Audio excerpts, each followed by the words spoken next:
Welcome back to LeanReads, the place where books meet life-changing ideas. Today's book is ADHD 2.0, a fresh and hopeful look at how people with ADHD can not only manage their challenges, but also unleash their full creative potential. If something resonates with you today, you'll find a link to the full book in the description. Let's dive right in. ADHD 2.0 2021 provides essential insights and guidance on how people with attention deficit hyperactivity disorder ADHD can build successful, happy lives. The book outlines practical ways to harness the unique strengths of the ADHD brain and unlock its full potential. Dr. Edward M. Hallowell and Dr. John J. Ratey are internationally renowned experts on ADHD and co-authors of the groundbreaking Class-Driven to Distraction. Over the past 2 decades, they have advanced public understanding of ADHD through extensive research and numerous publications, including Married to Distraction and Superparenting for ADD. In ADHD 2.0, they once again join forces to deliver fresh, science-backed strategies designed for individuals with ADHD, as well as parents, educators, and loved ones who support them. Tapping into the unique potential of the ADHD brain. For too long, society has branded people with ADHD as unreliable, impulsive, or disruptive. The real problem, however, has always been a lack of proper support and education about the true nature of AD. Without the right tools, ADHD can rob the world of tremendous talent, creativity, and ingenuity while leaving individuals to struggle with unhappiness, poor mental health, and shortened lifespans. But with proper understanding and guidance, the story of ADHD can be completely different. Far from being a handicap, ADHD can become a powerful asset fueling success, creativity, and fulfillment. This book sheds light on what is really happening inside the ADHD brain and how it shapes the way people experience the world. It then introduces practical strategies that anyone can use to unleash the extraordinary potential hidden within ADHD. You will discover why people with ADHD find it almost impossible to wait in line, the story of how one doctor transformed a boy's life with ADHD without ever meeting him in person, why owning a pet can be surprisingly beneficial for those living with ADHD. The ADHD brain works differently. If you or someone you love has ADHD, you're probably all too familiar with the stereotypes. A restless child who can't sit still in class, constantly interrupting. A forgetful spouse who misses appointments and shows up late. Or a brilliant employee who struggles to stay on task. These stereotypes don't tell the whole story, and they certainly aren't fair. People with ADHD also have remarkable strengths. A child with ADHD might dive headfirst into a creative project and produce something extraordinary. A partner may love with unmatched depth and sincerity. A coworker may come up with an ingenious solution to a problem no one else could solve. It's true that ADHD brains can be impulsive, distractible, and quick to frustration, but they also bring important gifts: boundless energy, bold creativity, a willingness to tackle challenges that others avoid, and the ability to hyper-focus on topics that truly matter to them. In other words, ADHD can feel like a superpower if it's understood and harnessed properly. The first step toward doing that is to understand how the ADHD brain is wired differently to modes of thinking, TPN and DMN. Thanks to advances in brain imaging, especially functional MRI, scientists now have a clearer picture of what's happening inside the ADHD brain. The research reveals two primary networks that function like opposite ends of a seesaw. The task-positive network, TPN. This network lights up when you are deeply focused on a single task. You might feel in the zone, so immersed that you lose track of time and forget everything else around you. The default mode network, DMN. This is the mode of imagination and wandering thought.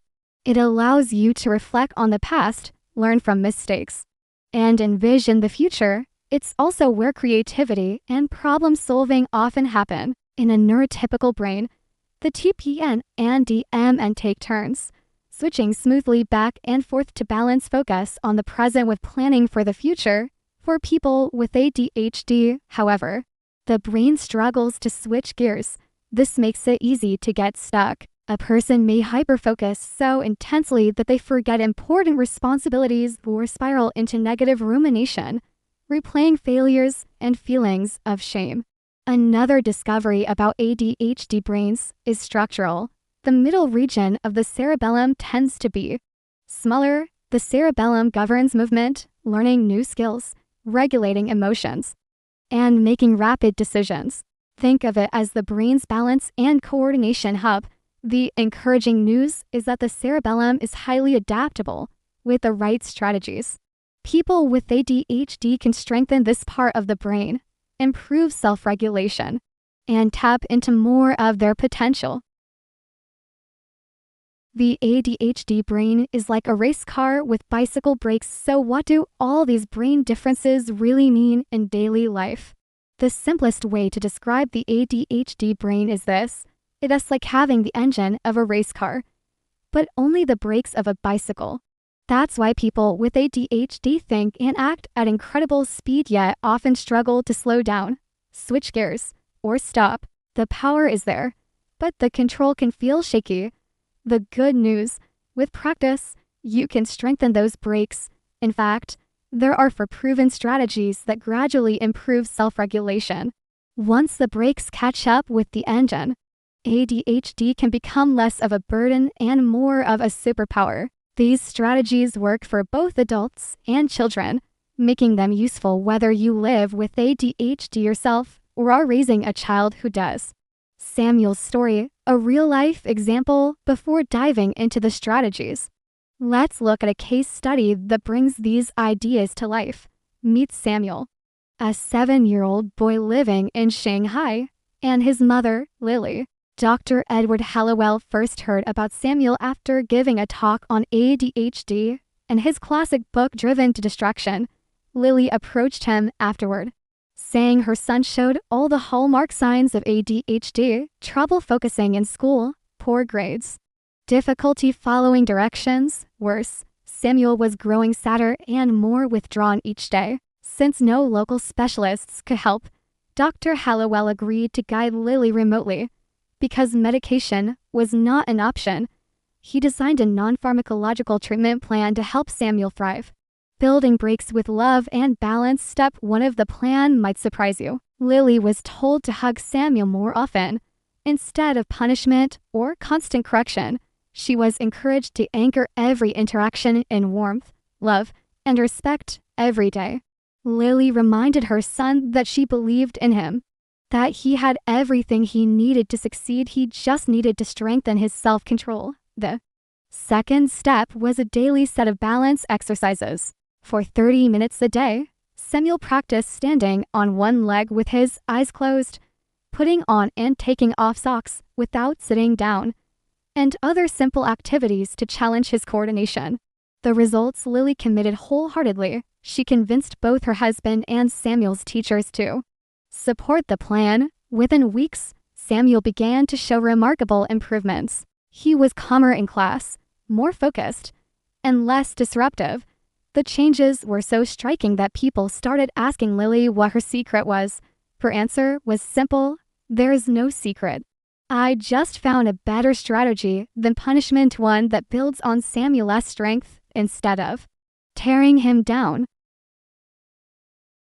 Connection is the foundation of a strength-based strategy. People with ADHD are especially vulnerable to isolation no matter their age. It's not hard to see why. When your brain operates differently from 90% of the population, you often feel out of step with the world around you. This sense of disconnection fuels much of the pain associated with ADHD. It can lead to anxiety, poor performance at work or school, troubled relationships, and disruptive behavior. Schools, unfortunately, often make things worse. When a child acts out, punishment may only deepen their shame and widen the gap between them and others. That was the Case for Samuel: when teachers punished him, he felt embarrassed and withdrew further. These experiences build walls of isolation, lowering his self-esteem and paving the way for anxiety and depression.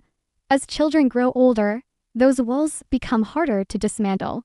That's why Dr. Hallowell built Samuel's treatment plan around connection, the cornerstone of strength-based ADHD management. He believes children with ADHD need unlimited doses of connection. Every day, all day long. For Samuel, his mother Lily created this connection by hugging him more often, reminding him daily of her love, and reading aloud to him each night.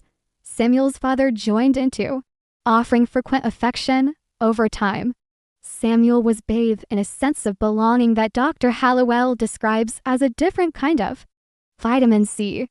Whether you're a child or an adult, never underestimate the healing power of connection. Fear and shame are the biggest obstacles to learning, and connection is the antidote. It is powerful enough to ease the scars of childhood trauma and can transform a child's experience of growing up.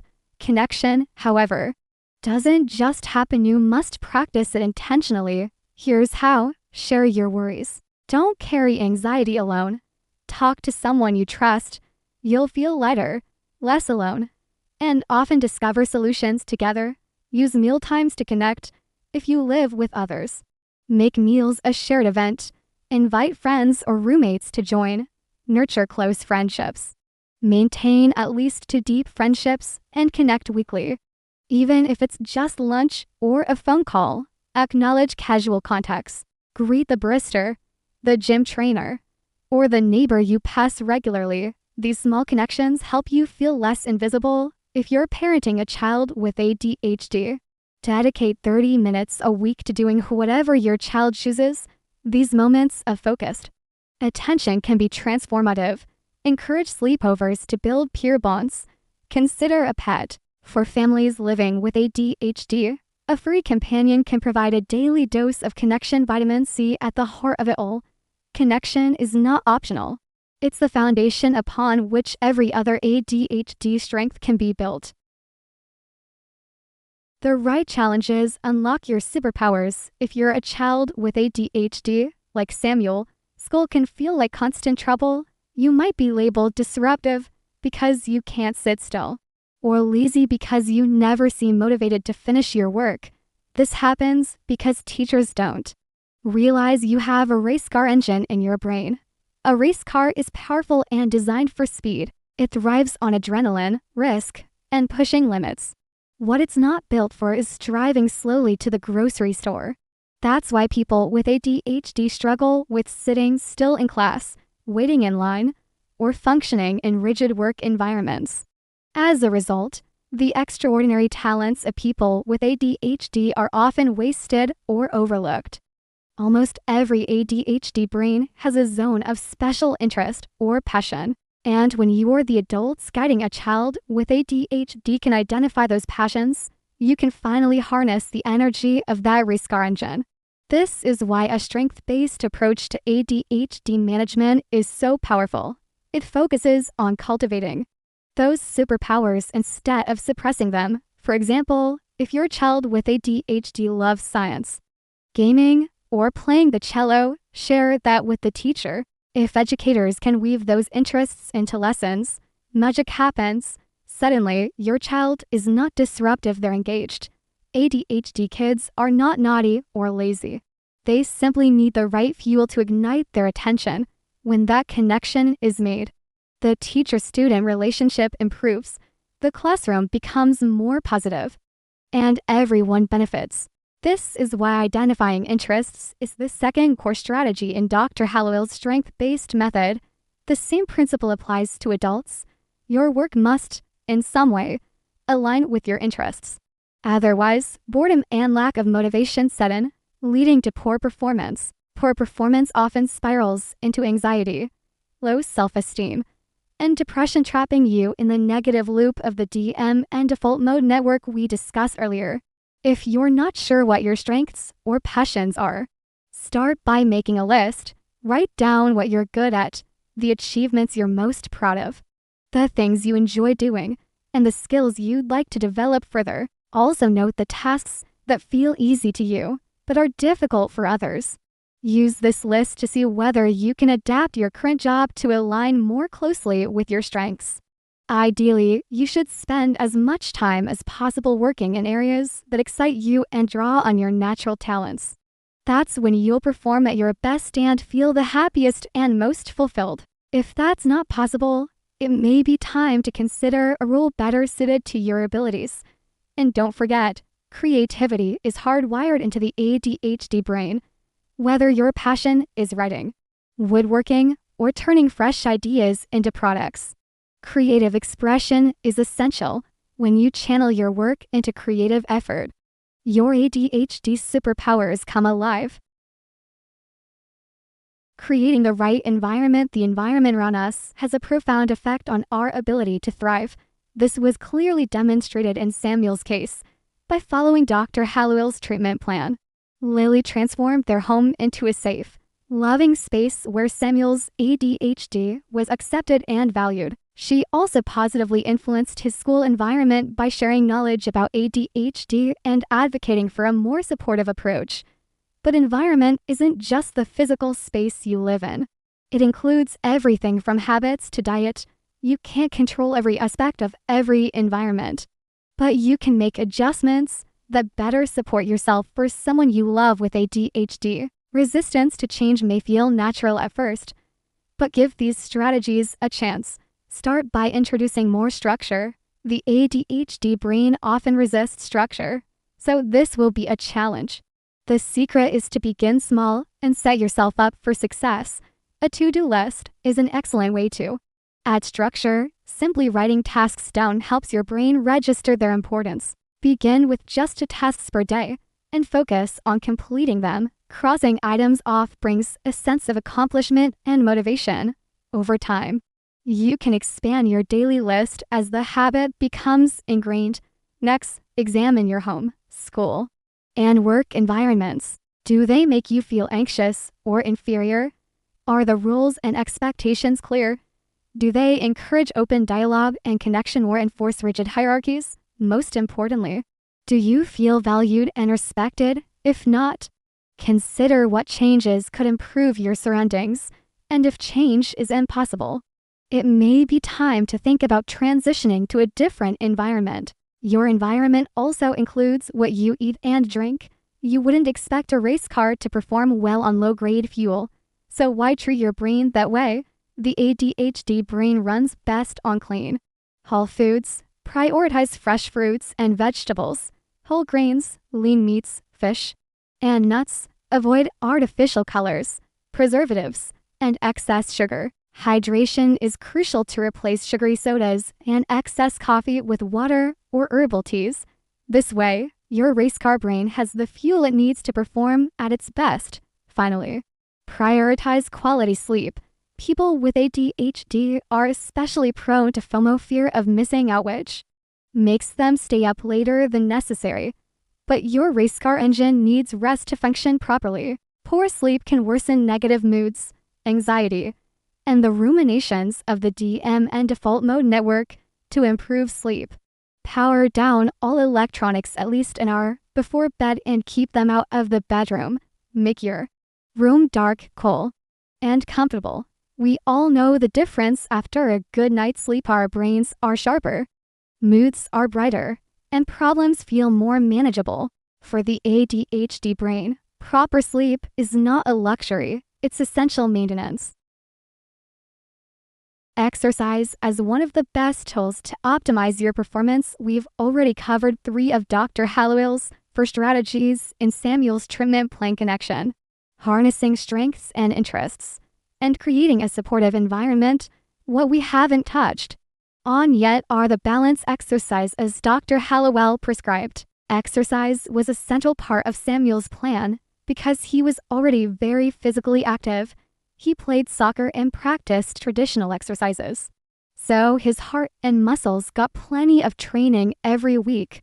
But what Samuel really needed were exercises that specifically targeted his brain. Physical activity releases dopamine, which improves focus, but balance training adds another dimension. As mentioned earlier, the cerebellum, the part of the brain responsible for fine-tuned movement, cognition, and emotional regulation, is slightly smaller in people with ADHD. By practicing 30 minutes of balance exercises every day, Samuel was essentially strengthening his cerebellum. Just like you can build chest muscles at the gym, you can also train this part of your brain. Any balance-based activity is helpful, but martial arts are an especially good choice. They combine balance, coordination, discipline, and focus. Yoga is another excellent option. It forces you to concentrate on posture and alignment, improving both balance and mental clarity. Some forms of yoga even incorporate cardiovascular activity, giving your brain the extra dopamine boost. Only 20 to 30 minutes of moderate exercise each day are enough to activate new neurons and rewire the ADHD brain. Within just 8 weeks of consistent practice, you'll likely notice reduced stress, improved emotional regulation, and sharper memory. In fact, targeted exercise can help restore the very brain functions that people with race car brains need the most. Exercise is also a powerful short-term tool. If you're struggling to focus on a task, a quick burst of physical activity, sprinting, dancing, or even blasting a lively song can immediately trigger dopamine release and reset your attention. Many schools are already catching on. Instead of sending disruptive students to the principal's office, some teachers let them jump on a trampoline or dance out their excess energy. If your child has ADHD, consider replacing a traditional timeout with a spontaneous movement break. The results can be transformative.